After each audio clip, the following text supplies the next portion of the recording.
Whether your beer is in a bottle, can, or glass, kick back and relax. It's Better on Draft.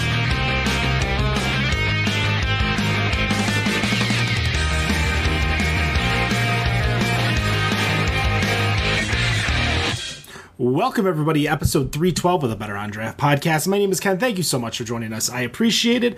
Going to be quite an interesting show tonight as our guest did cancel last minute. I'm guessing it has to do something with the snow, but nothing that we can control. We are still here. We are still homebound, and we are still drinking beer. So let's go around and see what everybody's drinking.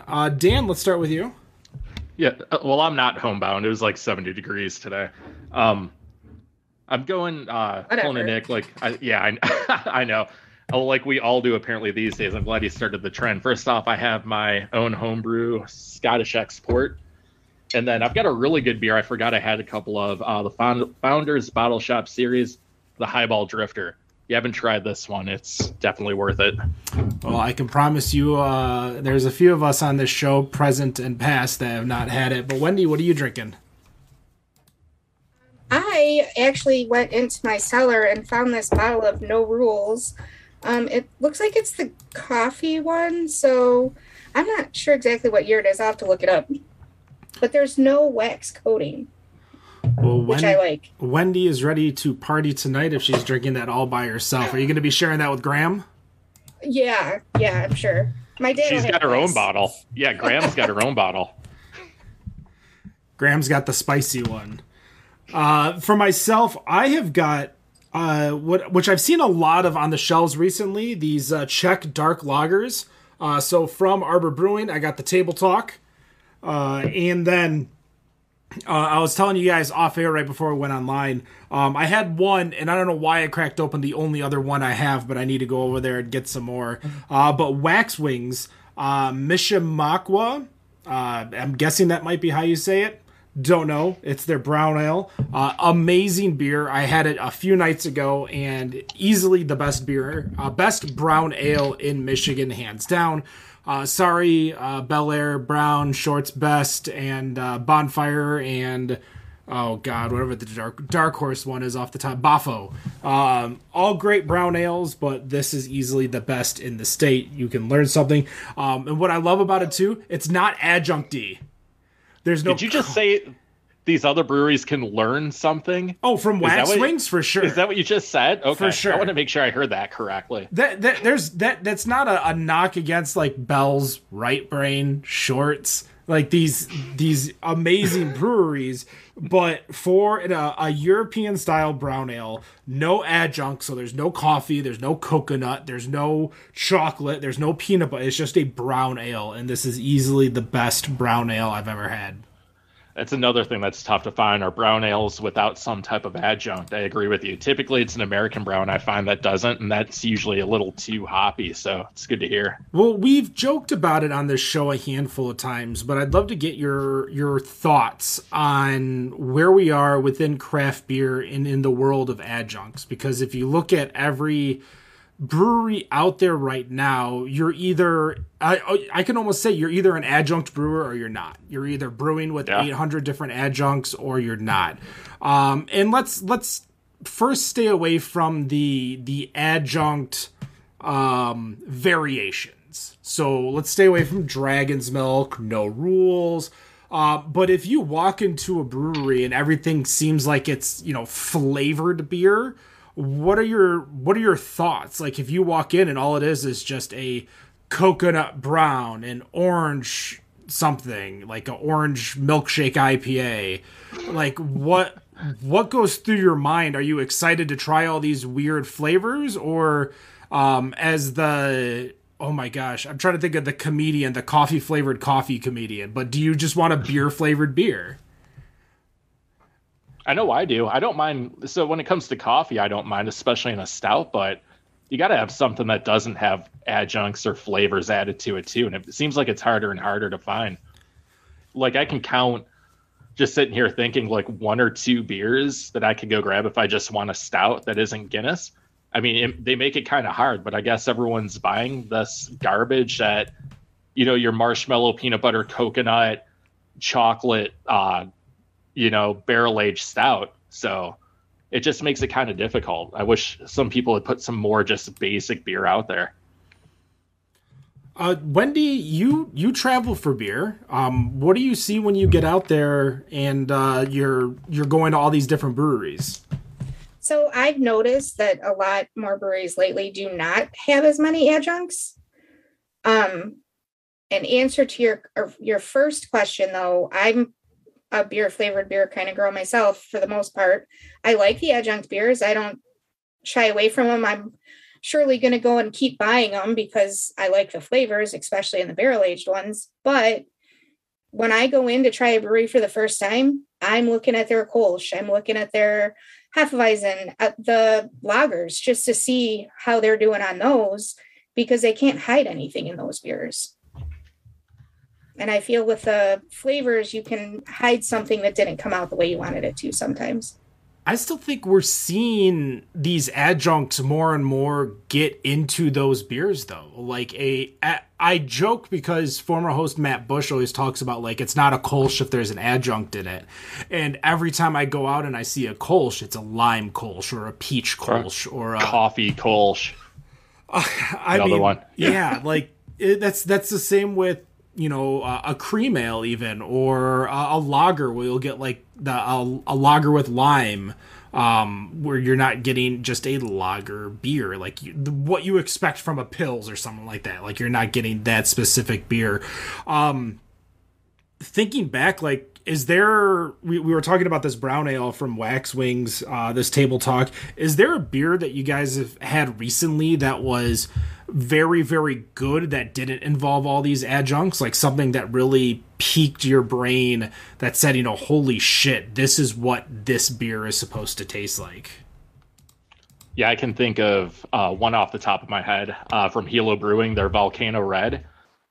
Just a basic red ale without anything added to it. They don't have any beer I can think of that had an adjunct in it, but it was like, wow, it's nice to have just a good crisp beer that didn't have anything, nothing added to it, nothing additional.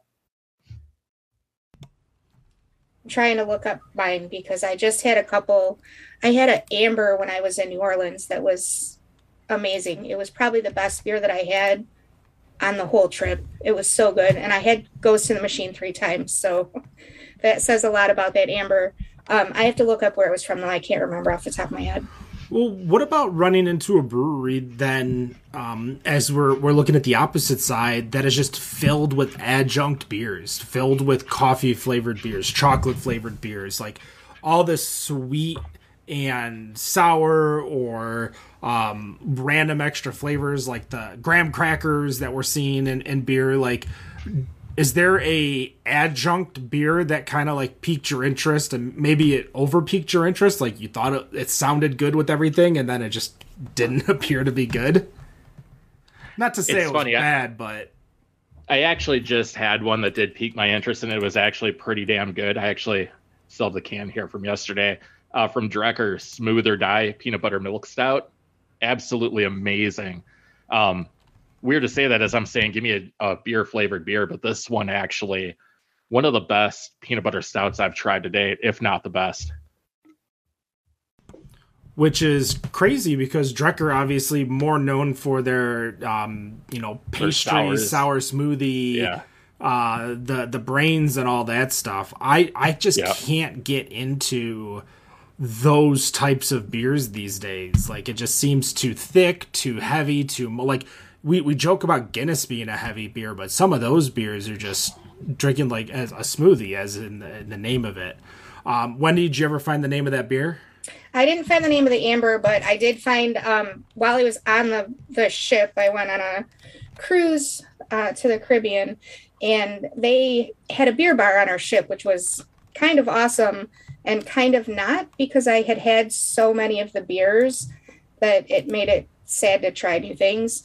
But I did try the Wizard from Barrel of Monks Brewing. It's a wit beer. So good. I ended up going back for that one multiple times on that cruise. It was just nice and clean. It had good flavor, no additional crap in it. What is a beer bar on a cruise like? Because in my mind, I'm thinking I'm curious too. It's got Guinness, Hoegaarden, and something else, and then that's No, it. I actually, they had like 18 taps. It's a craft beer bar. They had 18 taps. They had another 30 bottles of selections. I could get Chimay on there. Like, I mean, it was not there was no slacking in the beer choice department on this ship. Let's put it that way. I know you're not allowed to bring like booze back on the ship from port, but can you bring beer back? Is it just spirits? You can bring beer or booze. They just confiscate them and they keep them until the end, and then they give them back to you when it's time to deport. So they just want to make sure you're drinking their stuff on their ship, and then whatever you bring in, you just... Yeah, most cruise lines allow you to bring like one bottle of liquor per person. So it could be wine. Wine or champagne, weird to say that not liquor. You can't bring a bottle of 151 to go hang. No, they won't let us do that. Though if you go online, like there's websites where people will show you ways that you can sneak liquor on the boat. Of course there's ways to do it. Just put it in a wine bottle. Like, yeah, this is my wine. This is my one bottle. Can you bring one bottle of wine? Is that a thing? Like, I don't... Yeah. Okay. Most cruise ships will let you do that. You can bring one bottle of wine per person. Okay. I guess Dan knew more than me. I went on a cruise like 20 years ago. Well, I knew it because Wendy said it like 45 seconds ago. Oh, okay. So I was like, yeah, here we go. We can make this work. Sorry, I'm doing 80 other things, getting the show up on the road. Thanks, Dan. Mm-hmm. Anytime. But we saw, with thinking of other topics to chat about today, since we don't necessarily have a guest, Robert, who still hangs out in our Slack chat, wanted to bring up a question for you guys to ponder. And this is that for their, what looks like bourbon bottles, like allocations, for those of you who are into bourbon, obviously, just like craft beer, Goose Island's like Bourbon County or No Rules or something where there's an allocation and you don't get too many bottles. That's the same with bourbon.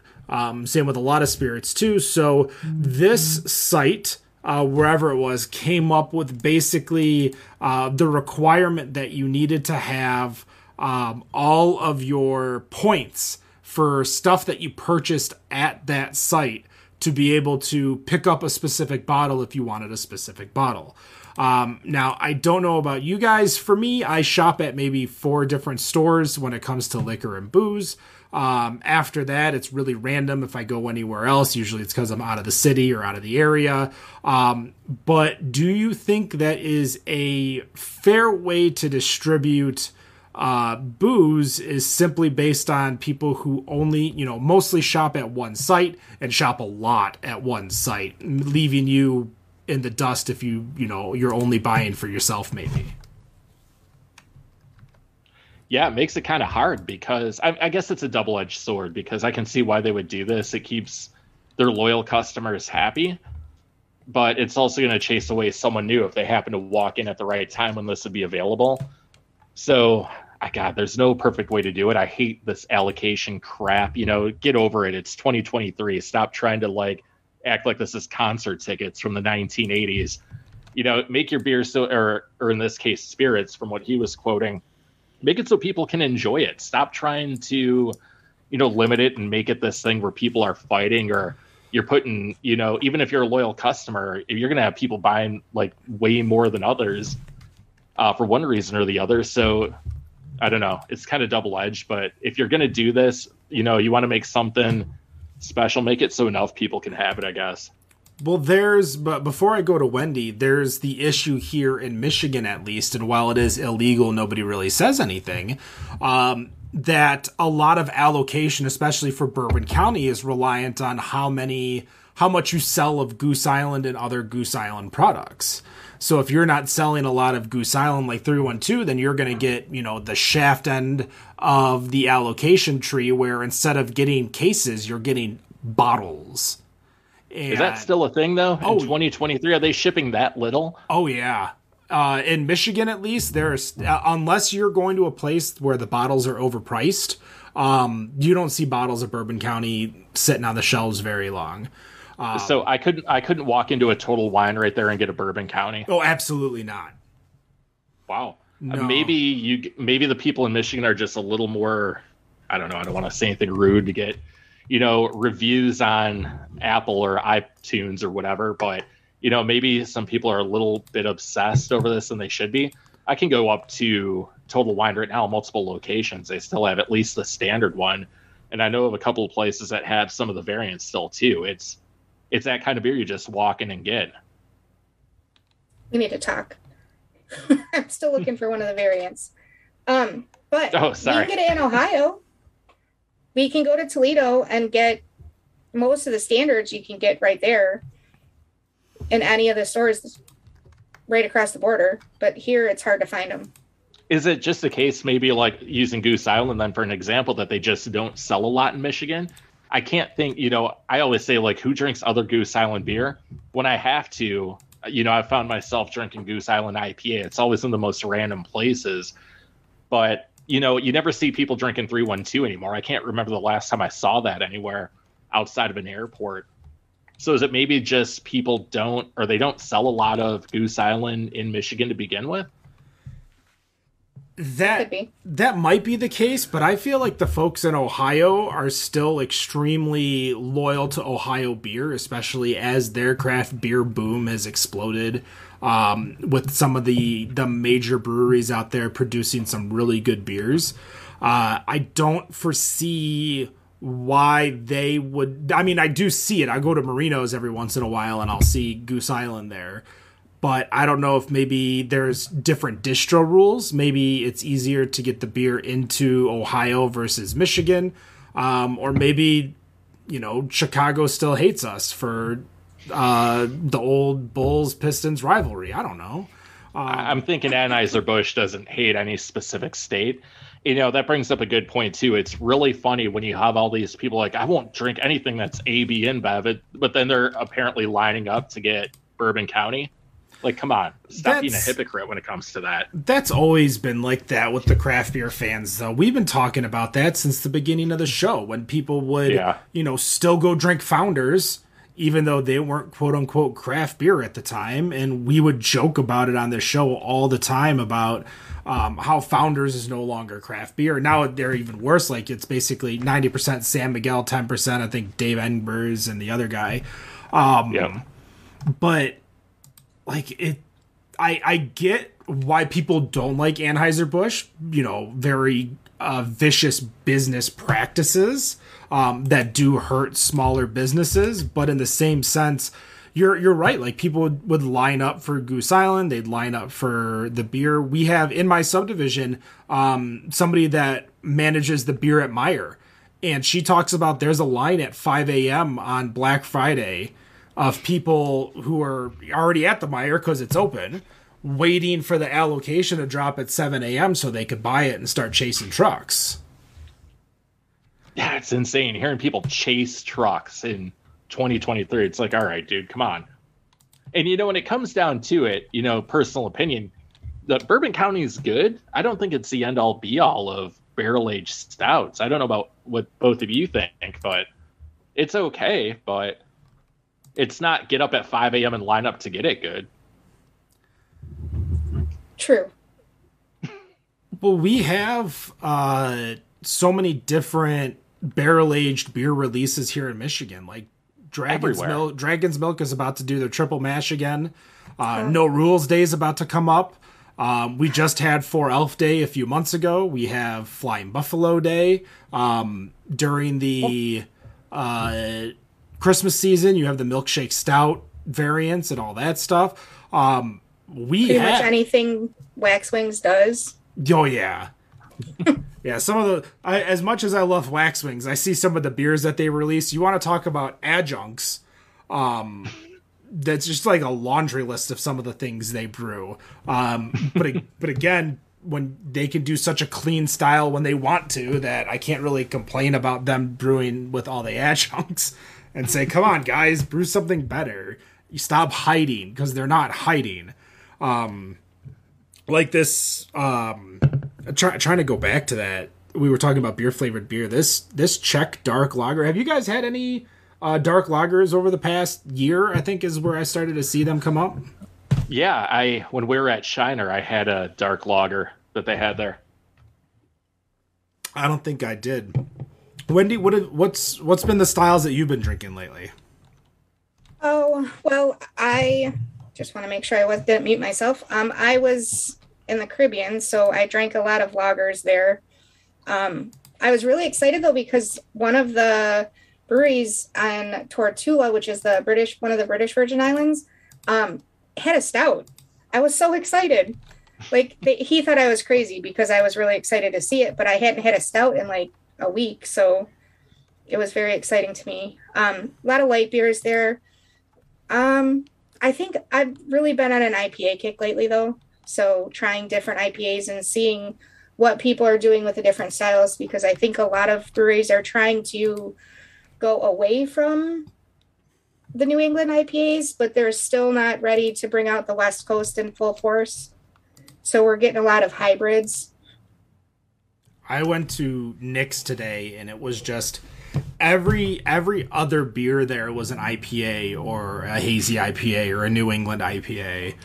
Was this Three Nicks scoreboard? No, not Three Nicks scoreboard. No. They always have a good beer selection over there. This is just a corner store that just does beer, and that's simple, easy to go to. They're usually open at 7 a.m. too, so if it's going to be one of those kinds of days, I can make there sure. You go.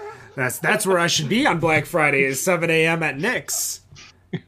To get their one bottle of Bourbon County that they get. Yeah, I don't even know if they get any Bourbon County. They sit on, and they're not overpriced, but I think I was taking photos for you one day of like multiple years of CBS and KBS and all the variants, and I'm like, nobody.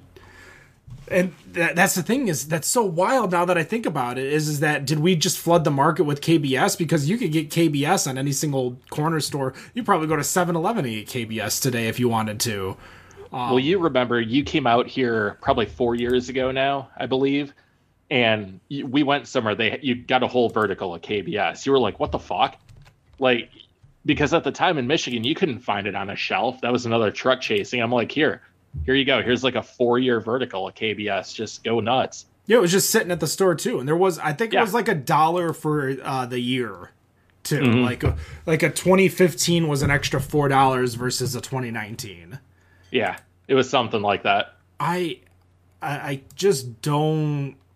I did it because it was the thing to do, and we chased beers back then. I chased beers back then, but now there's just so much beer to drink. There's so much good beer to drink too. Yes. On top of that, like we're talking about, going back to the BCBS thing. Yeah, I can go line up for that on Good Friday, or I can go get Dragon's Milk like on a Tuesday. And that's just as good, if not better, even better of a barrel-aged stout than BCBS is. I love it. But going back to the original conversation where we started talking about like a point system. Dan, you were saying that you don't think it's necessarily fair. Wendy, what were your thoughts on that? I hate the idea of a point system because nobody goes to one store all the time. And if you do, you're not getting a very large variety, in my opinion. So, maybe that's what they're looking for, is the people who buy their stuff every single time. But to me, if it was my product, I would want people who hadn't tried it before to be able to get a taste so that they would want more. Well, there are times where places would do raffles here in Michigan. For the chance to buy like a Pappy Van Winkle bottle, where you have to be there, you have to show up, you have to get in the raffle, they pick your number, and then you can go buy it. Like, you don't win it, you just get the opportunity to buy it. Would you think that's a more fair system, where everyone that shows up that wants it And they know, like they're ahead of time. They're aware what time you need to be there, what's going to be available, what the price is going to be. In Michigan, it's all state minimum, unless you're going to some shiesty place. But there's no shiesty place that gets those bottles because when they do a raffle like that, they have to tell you what the price would be. So they would have to tell you what the cost would be. Huh. I think merchants used to do that for BCBS. Yeah. Wait, so you're spending money for a chance to possibly not get No. You're signing up. Right. There's no like entry fee. You're just putting your name into a fishbowl. Yeah, Gotcha. I had my Beer Fairy won the whole allotment of BCBS last year from one of the places in Chicago. Which is Those crazy. away We the were able whole to sign up allotment. online, and they told her ahead of time, you won this allotment, and she just had to go at some point during that weekend to pick it up.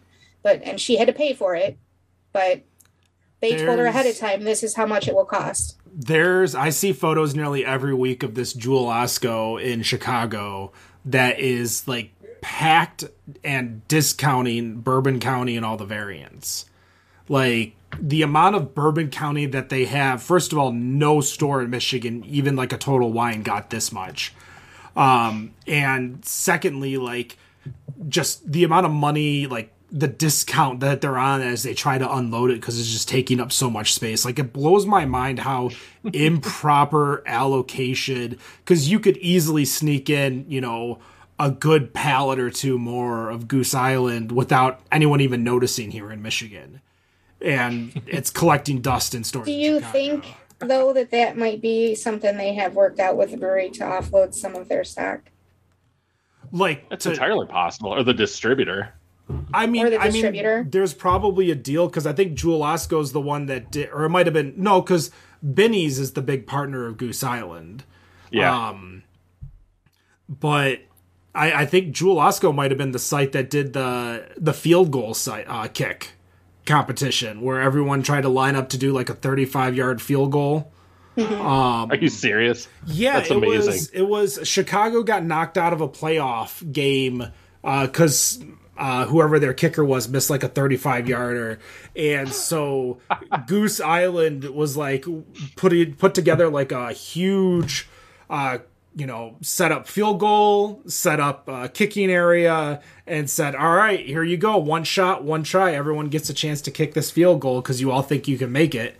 And nobody made it too. So it seems easy until you try it. Right? Yeah, just ask Gronk. Did you see that kick? Yeah. Was that a 30? No, I don't I even did think that not. was 35 yards that Gronk kicked. There's a reason people get cut from the NFL and don't make teams. That is not an easy job. Yeah, so Cody Parkey missed a 43-yard field goal. So Goose Island did a 43-yard field goal challenge. Whoever was the first one to complete the kick got whatever the prize was. And, of course, you can give away, I think, free beer in Illinois. In Illinois, yeah. So, and they're just like, yeah, you can wear cleats, you can wear athletic shoes, you could do whatever you want to give yourself the edge, and then nobody kicked the field goal. I'm trying to see where they partnered with, because I'm pretty sure they did it at a beer store. But yeah, that was a huge incident that everyone was talking about. That was just hysterical. But going back to like allocations, for me, if it's hard for me to say like if I went to a store and it was there like and I didn't get the allocation because I didn't win a raffle or I didn't win a prize or I didn't.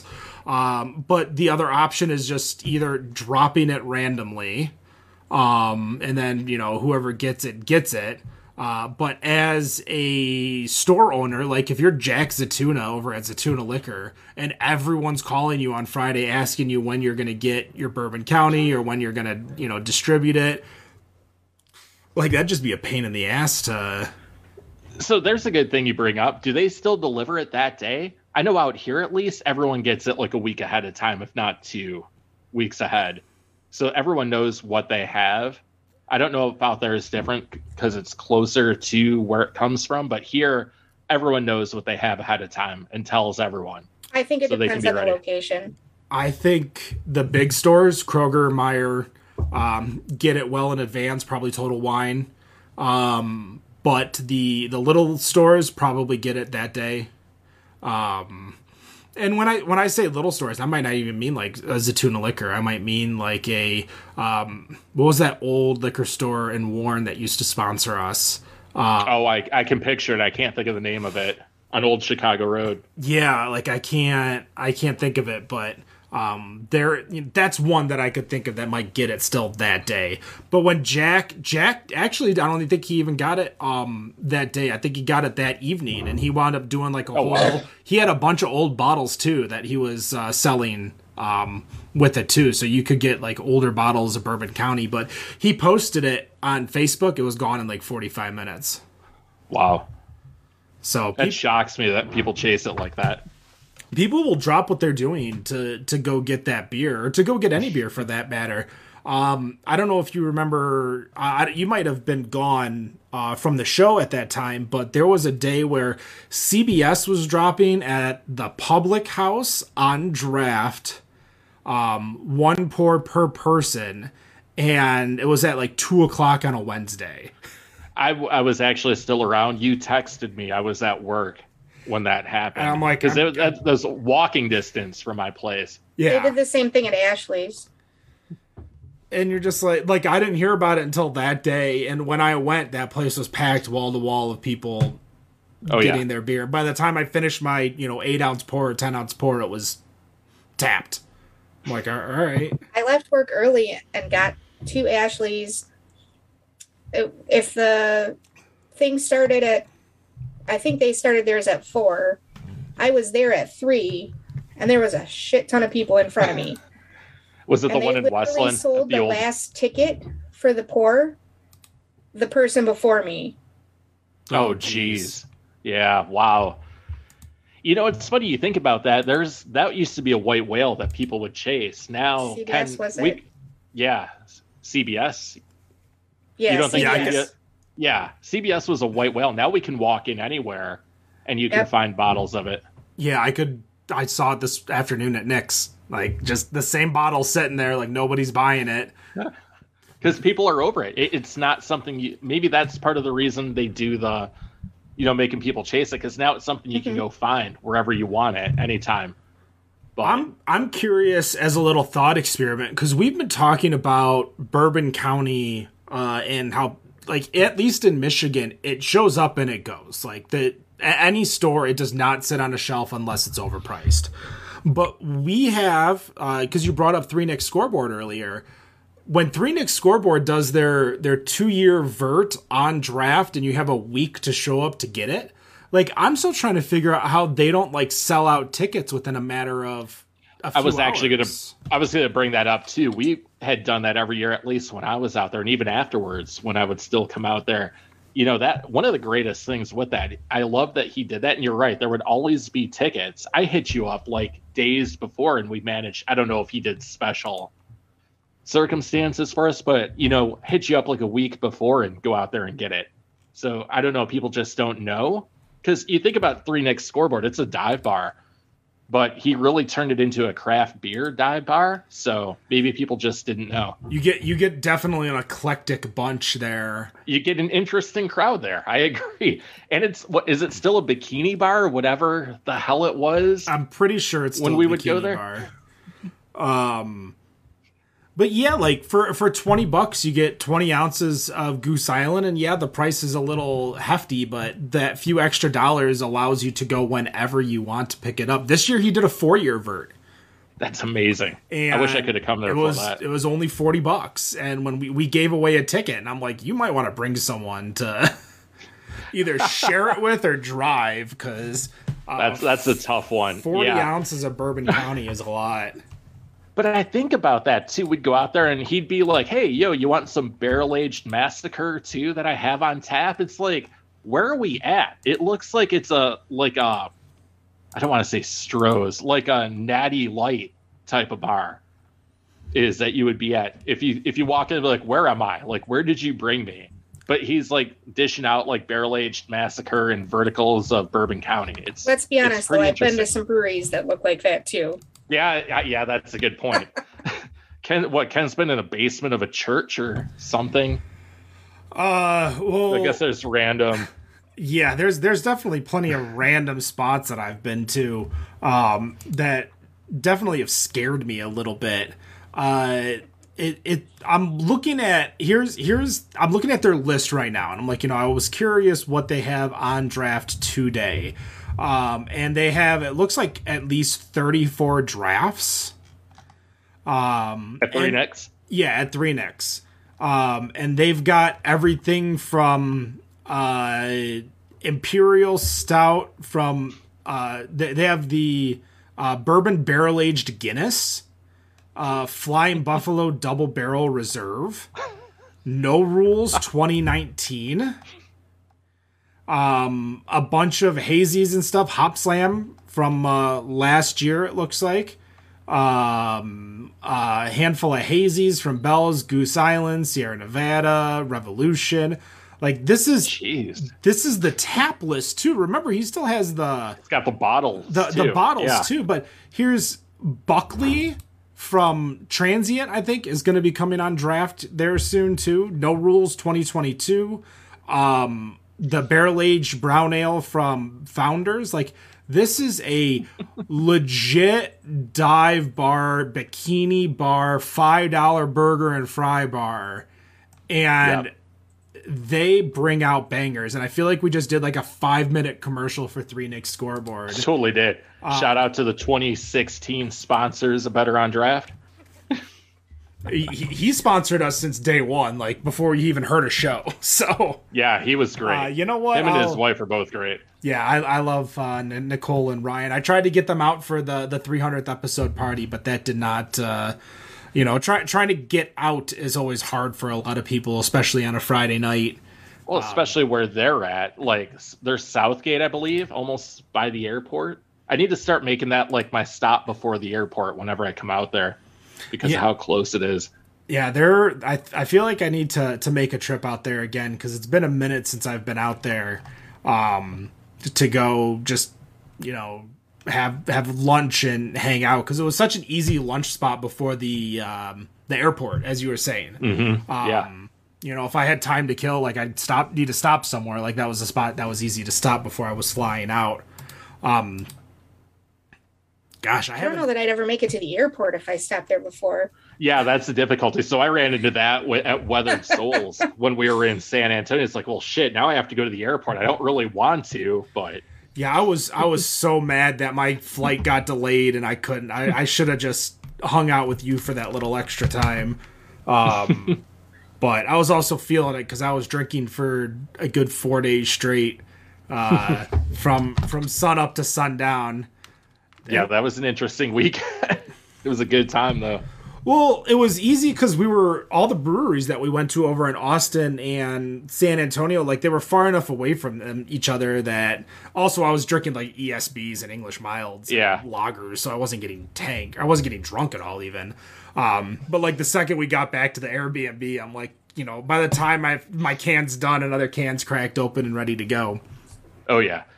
The best part about Weathered Souls, too, it's funny, everyone goes there before they go to the airport, it seems. When I showed up there on that Sunday when I dropped you off, I was the only one in there. By the time I left, it was full, and half the people there were stopping in before going to the airport to leave. It's kind of impressive. They're in a good spot. That's a good spot, then. Yeah. Do you have a Dan? I know you definitely fly a little bit. Well, I guess all three of us. Damn, a lot of us travel. Now that I think about it, do you have some type of ritual that you do before you go fly, like a spot you have to go eat, or a spot at the airport, or what's your ritual when you go fly out of Phoenix? Good question. So it depends on the terminal.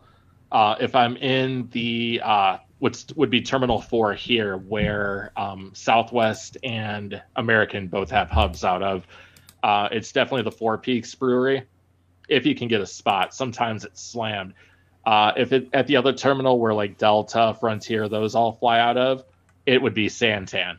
So yeah, end up at one of those every single time, it feels like. And then if I fly out of Mesa, it is Oso at that airport. What about you, Wendy? I don't have anything specific. I do have a Sky Miles card, so I try to go to the Delta Sky Club just because you can get random beers there. It's pretty interesting, and some snacks. And so I have this thing that I don't know if it's Lucky Girl or what, but I try to say that it's Lucky Girl. I am always at one end of the terminal, like the farthest gate you can get. That's where I'm flying out of. But luckily, there's a brewery there's a Gordon Beer Shed one end, and there's a bar at the other end. Terminal. So usually, I can. I think it's the Eastern Market bar is at the other end. So I'll usually stay at one of those to get a beer before I fly. Yeah, the Delta Lounge has recently been my, ritual when I go flying. But prior to that, in the North Terminal, there is an Atwater spot now, as well as a Jolly Pumpkin spot. And then you have Gordon Bierst over at the McNamara. I don't know what I think North Terminal changed its name, so I don't recall what it is. Yeah, it's something else now. I can't think of the name of it. But for me, like my little ritual before I got the Delta Sky Miles card to always go into the lounge, flying out, I would always fly Delta, and I would always just hang out at the Coney Island. Like, because they had beer there, they had conies, so I can just kind of like chill and do whatever I needed to do. In the North Terminal or the Delta Terminal? The Delta Terminal has a Leo's, and then the North Terminal has a National. So, yeah, I love it that you know that.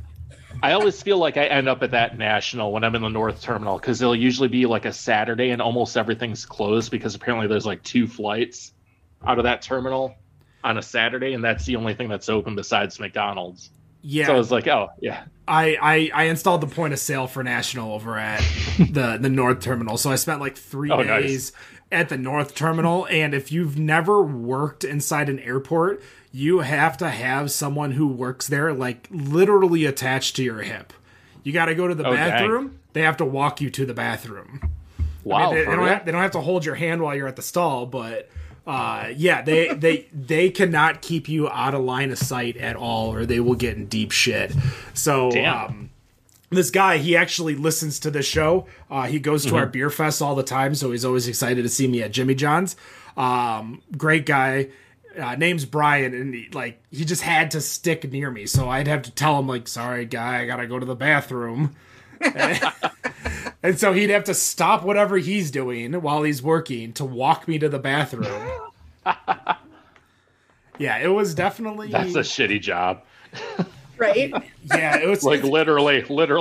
It's the same at every airport. When I worked at DIA a handful of times, like, I had to get an escort. The place that I worked at a few times, which was a coffee shop / whiskey bar / Quiznos.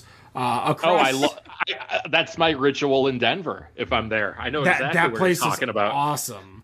It's not overpriced either. They also own a tequila bar down the ways where the big vestibule is, kind of like where all the I get arms of the gates or arms of the... You mean like in the center, like where you get off the train and you go up? Yeah. On the top floor over there's a tequila bar and Mexican restaurant that has a huge tequila list. So if you're... I spent a lot of time there. Yeah, I know exactly what you're talking about. But yeah, so like they didn't care because they could watch me literally walk to the bathroom and walk back. But yeah, it was definitely not a fun experience when you have to like get your hand held to go anywhere you want within the confines of the airport. I mean, I get it. Like, they don't want anything bad to happen.